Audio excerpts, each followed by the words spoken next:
नमस्कार दोस्तों, स्वागत है आपका करंट एग्जाम 012 फॉर्मेट में, जहां आपको मिलते हैं सबसे सटीक, ट्रस्टेड और एग्जाम फोकस्ड करंट अफेयर। आज की तारीख है 30 जून 2025 और आज हम लेकर आए हैं top 7 most important current affair MCQ, जो कि आने वाली सभी प्रतियोगी परीक्षाओं, SSC, bank, UPSC, MPPSC, railway और अन्य राज्य स्तरीय परीक्षाओं के लिए बेहतर उपयोगी होगी। आपको हर प्रश्न के साथ मिलेगा सही उत्तर, विस्तृत व्याख्या, एक्स्ट्रा जी के बिंदु जानकारी, संबंधित देश या राज्य की पूरी जनरल नॉलेज, राजधानी, प्रधानमंत्री या राष्ट्रपति का नाम, मुद्रा, प्रमुख राष्ट्रीय दिवस और अगर हो तो जीआई टैग से जुड़ी जानकारी भी। यह वीडियो केवल आपके लिए एक रिवीजन नहीं होगा, बल्कि एक कंप्लीट मैप होगा जो आपके एग्जाम प्रिपरेशन की तैयारी करवाएगा। तो बिना समय गवाए शुरू करते आज के टॉप करंट अफेयर एमसीक्यू। आज का पहला प्रश्न है, भारत की खुफिया एजेंसी रो के प्रमुख कौन नियुक्त हुए हैं? तो इसका सही उत्तर ऑप्शन सी, पराग जैन। इन्होंने 30 जून 2025 को रोमिन्स रिसर्च ऑफ एनालिसिस विंग्स का नया प्रमुख नियुक्त किया गया है। वह पहले भी खुफिया कार्यों में सक्रिय भूमिका निभा चुके हैं। उनकी नियुक्ति भारत की सुरक्षा और खुफिया रणनीति में एक महत्वपूर्ण कदम है, जिससे देश की आंतरिक और बाहरी सुरक्षा को और मजबूत किया जा सके। रो भारत की एक विदेशी खुफिया एजेंसी है। इसकी स्थापना 1968 में हुई थी। इसका मुख्य उद्देश्य अंतर्राष्ट्रीय स्तर पर भारत की सुरक्षा और हितों की रक्षा करना। राजधानी नई दिल्ली, प्रधानमंत्री नरेंद्र मोदी, मुद्रा भारतीय रुपया, प्रमुख राष्ट्रीय दिवस 15 अगस्त को बनाया जाता है स्वतंत्रता दिवस के रूप में। अगला प्रश्न है, हाल ही में आदि कर्मयोगी कार्यक्रम किस मंत्रालय द्वारा शुरू किया गया है? तो इसका सही उत्तर ऑप्शन बी, जनजातीय कार्य मंत्रालय द्वारा। आदि कर्मयोगी कार्यक्रम का उद्देश्य जनजातीय क्षेत्रों में कार्यरत सरकारी कर्मचारियों को बेहतर सेवा प्रशिक्षण देना है। यह कार्यक्रम जनजातीय समुदायों के लिए सरकारी योजनाओं और सेवाओं की पहुंच पर गुणवत्ता में सुधार लाने पर केंद्रित है।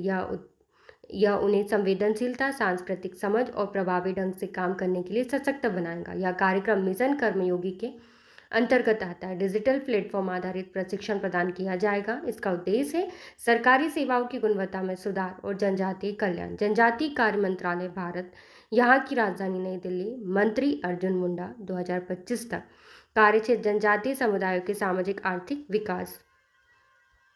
अगला प्रश्न है, गृह मंत्री अमित शाह ने राष्ट्रीय हल्दी बोर्ड का उद्घाटन कहाँ किया है? तो इसका सही उत्तर ऑप्शन सी, तेलंगाना, निजामाबाद। अमित शाह ने तेलंगाना के निजामाबाद में हल्दी किसानों की सहायता और निर्यात को बढ़ावा देने के लिए राष्ट्रीय हल्दी बोर्ड का उद्घाटन किया। यह बोर्ड हल्दी की गुणवत्ता सुधारने, अंतर्राष्ट्रीय बाजार में इनकी पहुंच बढ़ाने और किसानों को बेहतर मूल्य दिलाने में मदद करेगा। निजामाबाद को भारत की हल्दी नगरी भी कहा जाता है। भारत विश्व का सबसे बड़ा हल्दी उत्पादक देश है। तेलंगाना हल्दी उत्पादन का प्रमुख राज्य है। हल्दी को सुनहरी मसाला भी कहा जाता है। हल्दी औषधीय गुणों से भरपूर होती है और कई आयुर्वेदिक दवाओं में उपयोग होती है। तेलंगाना यहाँ की राजधानी हैदराबाद। मुख्यमंत्री रेवंत रेड्डी। मुद्रा भारतीय रुपये, जीआई टैग, तेलंगाना की हल्दी को जीआई टैग प्राप्त हुआ है। अगला प्रश्न है, हुनरू ग्लोबल यूनिकॉर्न इंडेक्स 2025 में भारत का कौन सा स्थान मिला है? तो इसका सही उत्तर ऑप्शन सी, तीसरा। भारत को यूनिकॉर्न स्टार्टअप्स $1 बिलियन से अधिक मूल्यांकन वाले स्टार्टअप्स की संख्या के मामले में तीसरा स्थान मिला है। यह दर्शाता है कि भारत में स्टार्टअप्स इकोसिस्टम तेजी से विकसित हो रहा है और देश नवाचार और उद्यमिता के क्षेत्र में एक वैश्विक शक्ति के रूप में उभर रहा है। पहले स्थान पर अमेरिका, दूसरे स्थान पर चीन। भारत ने लगभग 70 प्लस यूनिकॉर्न स्टार्टअप से बेंगलुरु, मुंबई और दिल्ली भारत के प्रमुख स्टार्टअप्स हब है, जहां से अधिकतर यूनिकॉर्न स्टार्टअप्स उभर रहे हैं। राजधानी नई दिल्ली, प्रमुख शहर बेंगलुरु, मुंबई और दिल्ली स्टार्टअप्स हब। यह उपलब्धि भारत के युवा उद्यमियों और तकनीकी की गति का एक प्रतीक है। अगला प्रश्न है, भारत का सबसे लंबा एनिमल ओवरपास कॉरिडोर किस एक्सप्रेस पर बना है? तो इसका सही उत्तर option B, Delhi Mumbai express. यह ओवरपास वन्य जीवों को सुरक्षित मार्ग देने के लिए बनाया गया है, जिससे सड़क दुर्घटनाएं और मानवीय हस्तक्षेप कम हो गए। यह पर्यावरण संरक्षण और मानव वन्यजीव संघर्ष को कम करने की दिशा में एक महत्वपूर्ण कदम है। यह अत्याधुनिक इंजीनियरिंग का भी एक बेहतरीन उदाहरण है। दिल्ली मुंबई एक्सप्रेस की कुल लंबाई लगभग 1350 किलोमीटर है।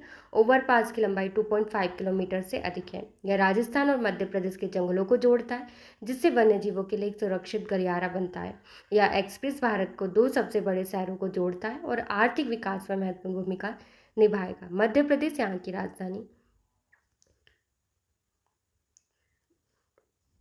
भोपाल यह परियोजना वन्यजीव संरक्षण और आधुनिक बुनियादी ढांचे के विकास को बेहतरीन उदाहरण है। अगला प्रश्न है, अंतर्राष्ट्रीय संसदीय दिवस कब बनाया गया है?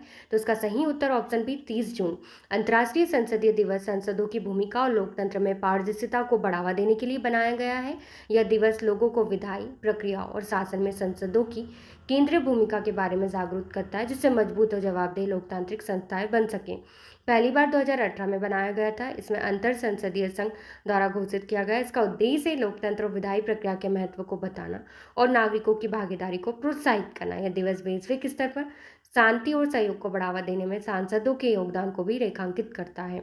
IPU इंटर पार्लियामेंट्री यूनियन स्थापना 1889, मुख्यालय जिनेवा स्विट्जरलैंड। IPU को दुनिया भर के सांसदों के बीच सहयोग और संवाद को बढ़ावा देता है।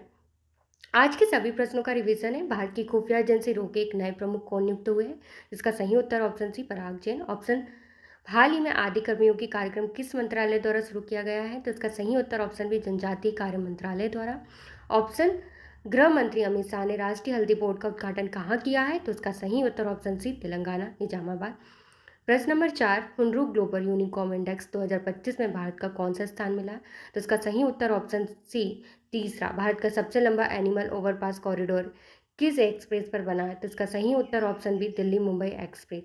ऑप्शन 6, अंतर्राष्ट्रीय संसदीय दिवस कब बनाया जाता है? तो इसका सही उत्तर ऑप्शन बी 30 जून। ऐसे भी क्विज और जीके करंट अफेयर के लिए हमारे चैनल को सब्सक्राइब करना ना भूलें। Thank you for watching.